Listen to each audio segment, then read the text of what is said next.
हुकूमत पीटीआई के साथ बैठने के लिए तैयार। पीटीआई अपना रवैया दुरुस्त कर ले तो उनसे बातचीत करेंगे। तहरीक इंसाफ साबित करे कि वो पाकिस्तान के साथ है या दहशतगर्दों के साथ। वज़ीर दिफा ख्वाजा आसिफ ने शर्त आयद कर दी।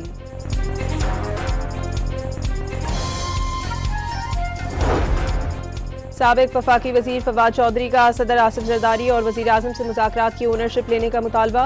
बैरिस्टर गौहर को मुज़ाकरात के लिए हिम्मत का मुजाहरा करने का मशवरा भी दे दिया। वज़ीर इत्तलात अता तारण ने पीटीआई को कलअदम टीटीपी का सियासी विंग और दहशतगर्दों का सहूलतकार करार दे दिया। पीटीआई की खैबर पख्तूनख्वा हुकूमत को एहतसाब के कटहरे में खड़ा करने का ऐलान।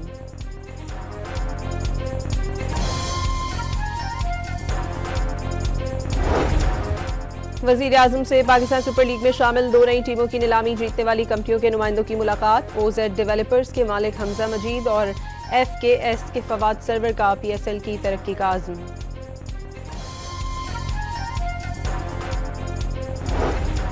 पाकिस्तान की सिफारतकारी और उभरते हुए आलमी किरदार की दुनिया मोतरफ। पाकिस्तान ने अमरीका और चीन से बैक वक्त मुतवाज़िन ताल्लुकात रखे।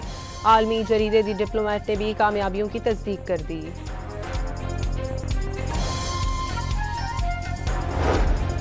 इस्लामाबाद में पेपर मलबरी की जगह मुतबादल दरख्त लगाने का फैसला। वफाकी वजीर मुसद्दिक मलिक की ज़ेर सदारत माहौलियाती तहफ़्फ़ुज़ से मुताल्लिक़ इजलास।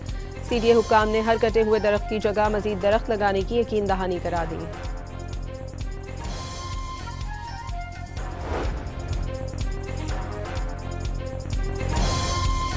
लाहौर की निजी यूनिवर्सिटी में तालिबा के इक़दाम खुदकुशी की तफ्तीश में पेशरफ। पुलिस ने शामिल तफ्तीश किए गए नौजवान को क्लियर करार कर दिया। लड़की की हालत बेहतर होने पर तफसीली बयान रिकॉर्ड किया जाएगा। नए साल के पहले हफ्ते के दौरान महंगाई में 0.12% इजाफा। महंगाई की मजमूई सालाना शरह 3.2% हो गई।